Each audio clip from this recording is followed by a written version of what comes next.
ഞങ്ങളിപ്പോ രാജീവിനെ ഒന്ന് കാണണം. അദ്ദേഹം അവിടെ നടത്തിയ ജാമ്യ കാര്യത്തിനൊക്കെ ഇടപെട്ടതിനൊക്കെ ഒരു നന്ദി പറയണം.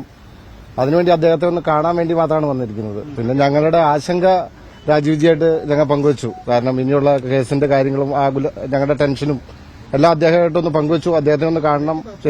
ചെയ്ത കാര്യങ്ങൾക്കൊക്കെ അദ്ദേഹത്തിന് നന്ദി പറയണം. അതിനുവേണ്ടിയാണ് ഞങ്ങളിവിടെ വന്നത്.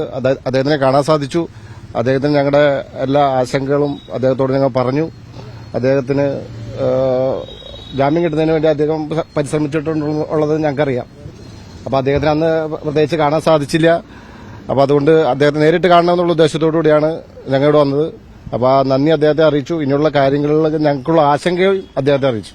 തുടർന്നും ഒരു നിയമ സഹായവും ആ രൂപത്തിലുള്ള ഒരു സഹായം വാഗ്ദാനം ചെയ്തിട്ടുണ്ടോ ബിജെപിയുടെ ഭാഗത്ത് നിന്ന്? അല്ല, കോടതിയിലിരിക്കുന്ന കേസായതുകൊണ്ട് സർക്കാരിന്റെ നിലപാട് പ്രധാനമാണ്. കോടതിയിലിരിക്കുന്ന കേസായതുകൊണ്ട് അദ്ദേഹത്തിന് പ്രത്യേകിച്ചൊന്നും പറയാൻ പറ്റില്ല. എന്നിരുന്നാലും ഞങ്ങളോടൊപ്പമാണ് എന്നുള്ളതാണ് ഞങ്ങൾക്ക് മനസ്സിലാക്കിയത്.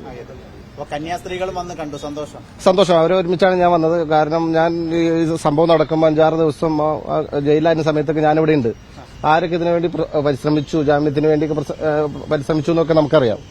അപ്പൊ അവരോടൊക്കെ ഒന്ന് നന്ദി പറയണം. അതിന്റെ ഭാഗമായിട്ടാണ് ഞങ്ങൾ ഇവിടെ വന്നത്.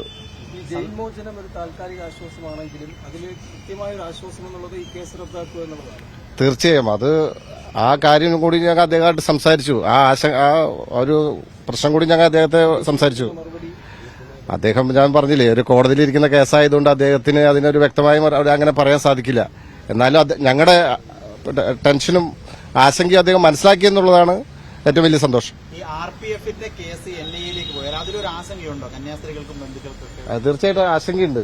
ആ ആശങ്കയും കൂടി പറയാൻ കരുതിയാണ് ഞങ്ങൾ വന്നത്. ഞങ്ങൾ ആശങ്ക പറഞ്ഞിട്ടുണ്ട്. പക്ഷെ അദ്ദേഹത്തിന് എനിക്ക് മനസ്സിലാക്കുന്നത് എല്ലാ കാര്യങ്ങളും വളരെ വ്യക്തമായിട്ട് മനസ്സിലായിട്ടുണ്ട്. അദ്ദേഹം അതിനുവേണ്ടി പരിശ്രമിക്കുന്നുണ്ട്. ഞങ്ങൾ പറഞ്ഞ കാര്യങ്ങൾ അദ്ദേഹത്തിന് മനസ്സിലായി. എല്ലാം വ്യക്തമായിട്ട് അദ്ദേഹം മനസ്സിലാക്കിയെന്നുള്ളതാണ് ഞങ്ങൾക്കൊരു സന്തോഷം. അപ്പൊ കന്യാസ്ത്രീകളുടെ കൂടെ ബിജെപി ഉണ്ടാവും എന്നൊരു ഉറപ്പ് ലഭിച്ചിട്ടുണ്ട്. തീർച്ചയായിട്ടും അവരുടെ ഈ ജയിൽ മോചനം ഇത് തുടർന്നുള്ള കേസുകളൊക്കെ റദ്ദ് ചെയ്യാനൊക്കെ ഉണ്ടാകുമെന്നാണ് എന്റെ പ്രതീക്ഷ. അദ്ദേഹത്തിന്റെ സംസാരത്തിൽ നിന്ന് അങ്ങനെയാണ് നമുക്ക് മനസ്സിലാക്കാൻ സാധിച്ചത്.